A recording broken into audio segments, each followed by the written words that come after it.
food is medicine in terms of thinking about what nourishes us all the time and how what we're putting into our bodies all the time that create all these different effects.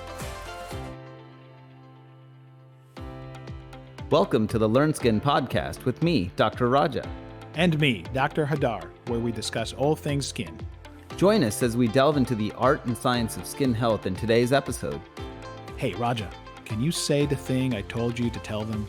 Of course. We are board-certified dermatologists. This podcast is meant for educational and informational purposes only and is not considered medical advice, nor does it serve as a substitute for professional care by a doctor or other qualified medical professional.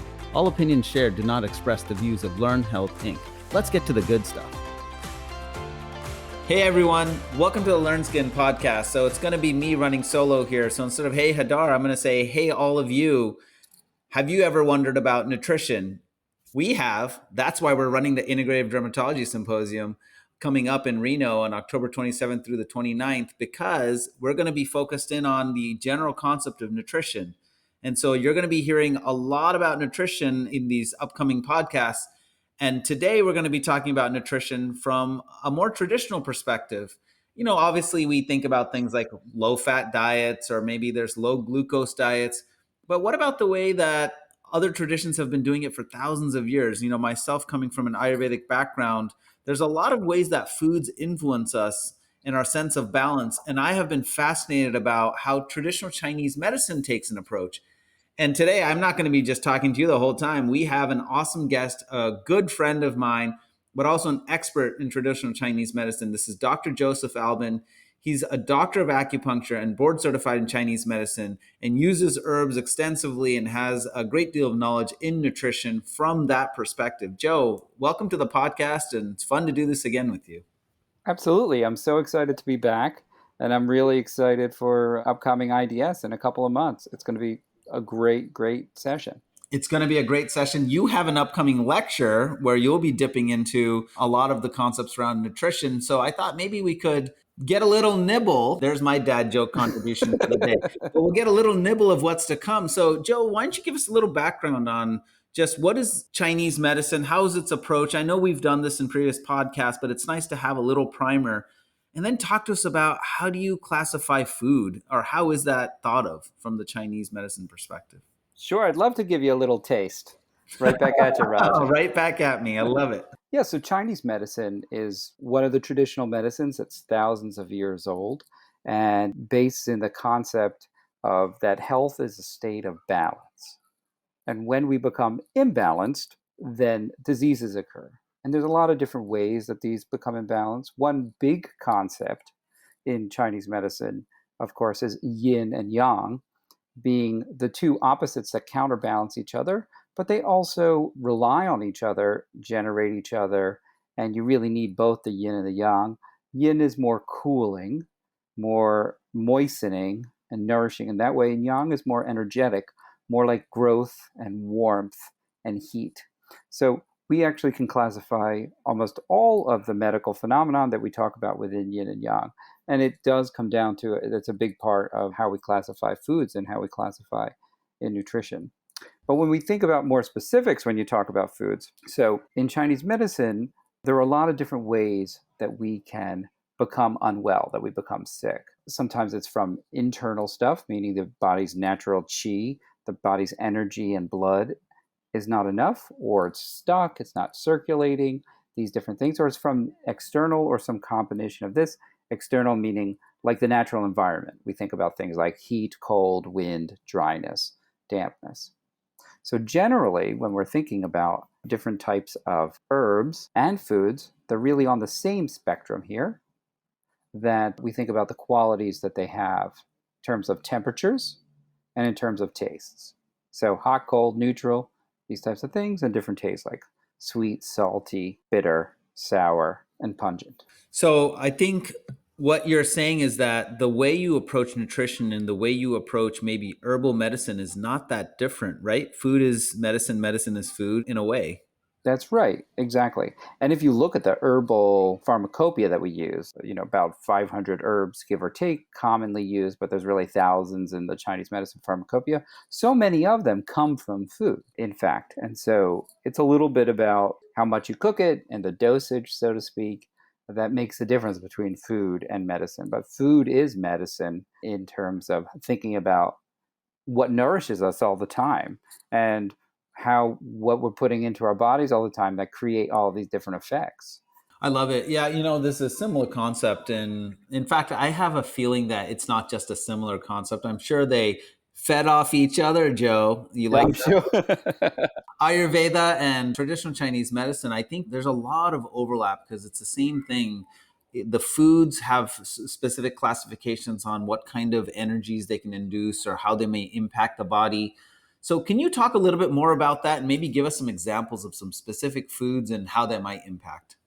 Absolutely. So the two major ways that we think about classifying foods and classifying herbs in their characteristics are what we call tastes and temperatures. And so sometimes they're also called the flavors of the herbs. So temperatures are basically hot, neutral, and cold. And then there's also very hot and very cold. So these qualities are both the temperature that you put it, that it feels like when you put it on your tongue. Hot pepper, for example, is very hot. Capsaicin, everybody knows, is very hot when you eat it, and it makes you feel hot. This is also hot, but also what the action of the herb is. So, for example, a commonly used herb is ginseng, and that's a warming herb. And sometimes when you take it, it might make you feel warm, or the actions of it might be warming because it's a chi boosting herbs. On the opposite side, you have cooling herbs. Things like mint are clearly cooling. When you drink mint tea or you eat mint, it feels cool on your tongue. You tend to use it in the summertime, those types of things. But then also, cold foods or very cold herbs might have functions that get rid of the heat. Now, this extends also to foods in general. So, when we think about things that might be warming to the body, sometimes it's natural. Cardamom or ginger, which are also herbs, are warming. And like I said, mint is cooling. And sometimes it's the qualities of the food that is.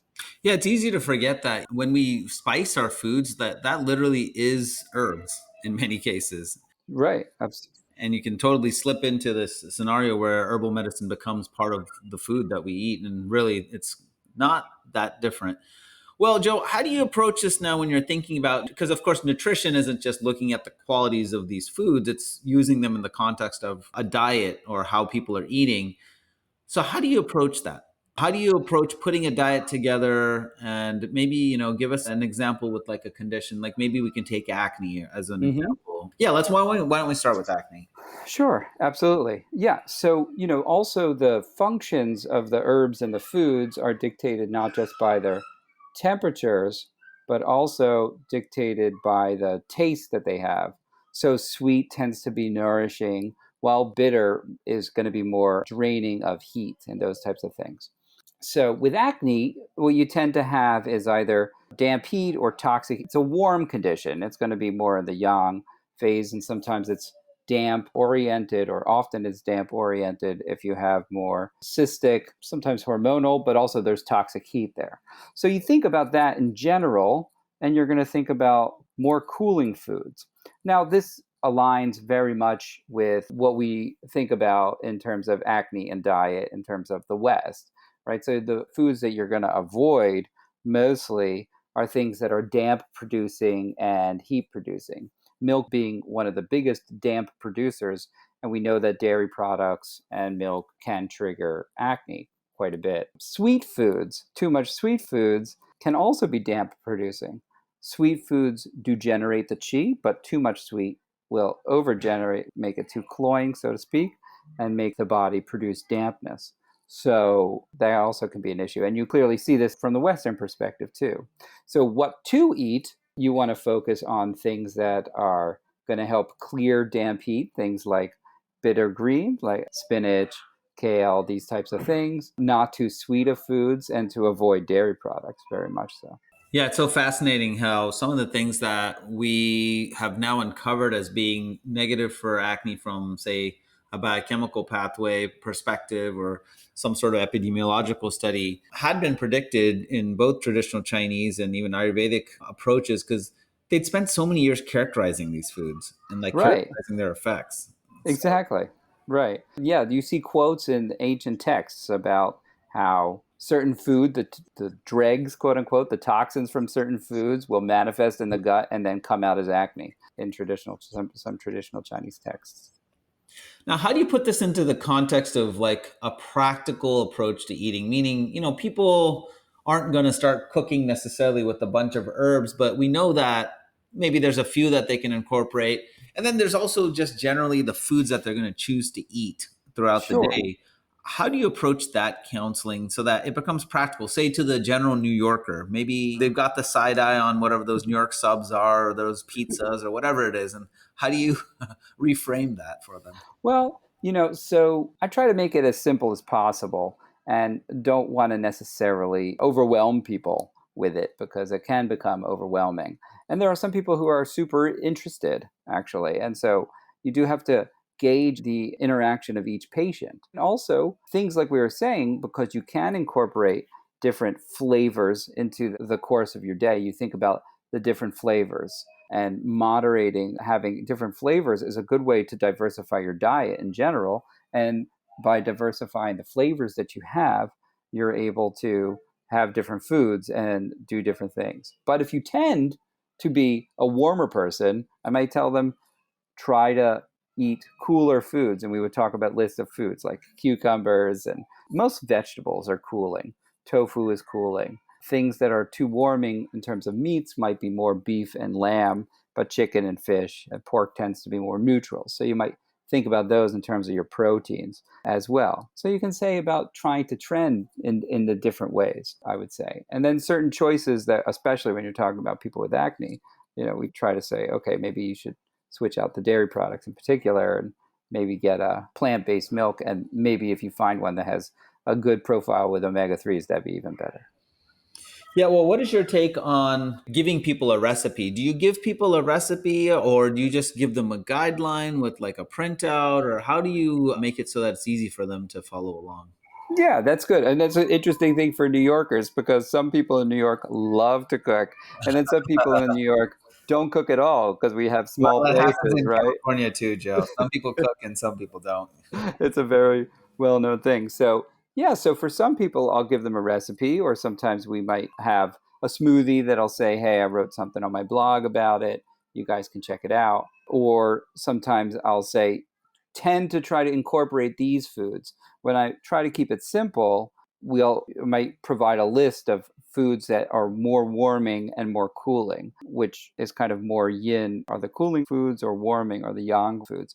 And we might say something like try to have something more on the cooling herbs, or try to have more if you need something else. If someone has qi deficiency or cold, then you might need to try to focus on the yang herbs. Now, can you also speak to, because there's another concept that's, I think, really beautiful within the traditions here. And again, a lot of overlap between Ayurveda and Chinese medicine.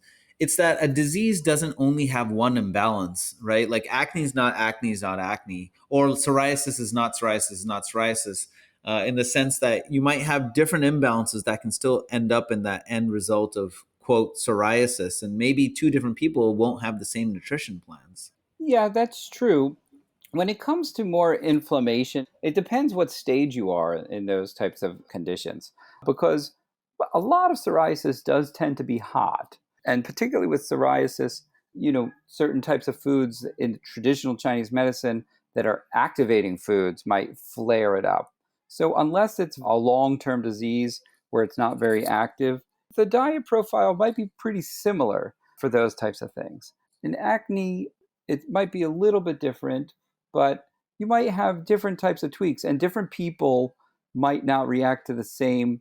So also when you think about warming foods, not all warming foods are the same, and you don't necessarily have to eat all cold foods entirely if you have a hot condition, because you want to eat a variety of different things, and you might trend towards the mix of being cooling foods, but you might need some warming foods in there too, because if you have too many cooling foods, it's not necessarily good for you either. So yeah, so you can't just unilaterally just pick one type of food. I mean, there's still this notion of balancing even within that, right? Yeah, absolutely. And too many cold foods, even if you're a super hot person, might be hard on your digestion too. Not always, but it can be hard on one of the qualities of cooling foods, not universally, but it tends to be probably a little bit harder to digest. And so if you have only cold foods in your diet, it might be hard. So, Joe, give us some of your favorite foods you like to incorporate. Obviously, it's not a one size fits all, but what are some of the foods that you like to offer to people, and what are some of the energetics that comes along with them? Yeah, absolutely. For most people and for most skin conditions, I think that hemp seeds and hemp seed oil is quite good. It is in the Chinese medicine pharmacopoeia. It's neutral food, and you can do a lot of different things with it, right? Because you can use the hemp seed oil as a salad dressing or to dress your sauteed vegetables afterwards, or you can use the seeds to make things like smoothies, and it's quite good for just a skin barrier in general, or folks with atopic dermatitis can see some benefit with that. But I think everybody can. Aging skin can help. It's quite versatile. And I tell a lot of patients to give it a shot and to try incorporating it. It's also pretty tasty, so people don't have that much of an issue with it. One of the interesting ones, if you can find it at the farmer's market, is purslane. Purslane is a Chinese herb. I mean, it's used all over the world as a food and as a medicine. It's bitter, and you can put it in soups, or you can eat it in a salad, or you can stir fry it. And in Chinese medicine, purslane is called ma chi xian, and it is cooling and bitter, and it's good for damp heat. But it's quite a very remarkable food herb that is very good for a lot of Is different that skin something that conditions. people can find pretty easily? The hemp seed, I feel like, is very easy to find, but the other one, is that easy to find, or do you It's have not that easy. Sometimes you have to go to the farmer's market. Sometimes it's at the natural food store, but it's not so easy to find.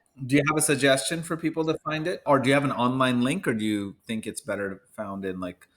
Well, fresh for foods. I mean, you can get it dried as an herb pretty easily in markets, but fresh for foods, you can, Middle Eastern markets will have them mostly, or like I said, you can get it at the farmers market occasionally. And then, things that people know in the Chinese cuisine, like lotus roots, are a food that we use as an herb to help clear heat. It's a cooling herb, and it's tasty. It's something that can be incorporated. Goji berries, also a very popular Goji Chinese herb. berries. You introduced me Yeah. to goji berries. I was like, where were you all my life? Yeah, you can eat them as a snack. You can put them in smoothies. Traditionally, they're used in soups, and you can put them in chicken soup or vegetable soup. And it nourishes the blood. It's a slightly warming, but nourishes the blood, and it's sweet. It's a nice food that you can incorporate. So there's a lot of these choices. Of course, turmeric is in the Ayurvedic tradition front and center, and we use it in Chinese medicine as well. And it's great to cook with. It's good for adding into your foods in a lot of different ways. All right, so we've got a few things here: hemp seed and hemp seed oil. You've got goji berries. You've got some. What was the second one that you had mentioned? Well, the purslane, yeah, the purslane, that's a little harder to find fresh, but you can get it dried. Well, Joe, I guess this really brings me to my next question. Do you cook? And what is your favorite foods to cook with? I love to cook. I cook quite a lot. I cook with a lot of different things. I really love to cook with hemp seeds and flax seeds, and I make my kids smoothies that help them stay healthy in general. It's good for their skin. You can make a very good vegan cream of vegetable soup, like cream of broccoli soup, with a hemp seed and a flaxseed mix. I do like to cook a lot with spices, a lot with Middle Eastern spices or Indian spices, as well as East Asian spices, various different types of curries. And I like fish. I cook quite a bit. Yeah, well, it sounds like you are cooking up a storm there. Well, one question I've always wondered, like when you stir fry, and I don't know if you do stir fry, are there Sure. particular oils that you prefer? Just because I think Chinese medicine and Ayurveda are so rich in oil knowledge. Right. Do you also elect to go for? I know a lot of people are moving towards avocado oil because of the higher smoke point now and whatnot. Is there a certain oil that you gravitate towards? Often I'll stir fry in a sunflower seed oil and then you flavor it with sesame oil in a Asian stir fry because it doesn't have a high smoke point, but the flavor is good at the end. I see. Well, Joe, you've gotten me quite hungry just thinking about all these things. Dinner time. At dinner time. And I also want to just mention again that Joe will be speaking at the upcoming Integrative Dermatology Symposium. And that's going to be in Reno, October 27th through the 29th. What you got here was just a flavor of what's to come, but you'll get a much bigger bite if you show up. Wouldn't you say, Joe? Absolutely. It's going to be a delicious time for everyone. Well, Joe, I appreciate you. And we love doing these podcasts with you each time. And thanks for your time again today. Thanks, Raja. Great being here. Look forward to see everybody at IDS. Guess what, Hadar? What? Tickets are selling so fast for the 6th Annual Integrative Dermatology Symposium.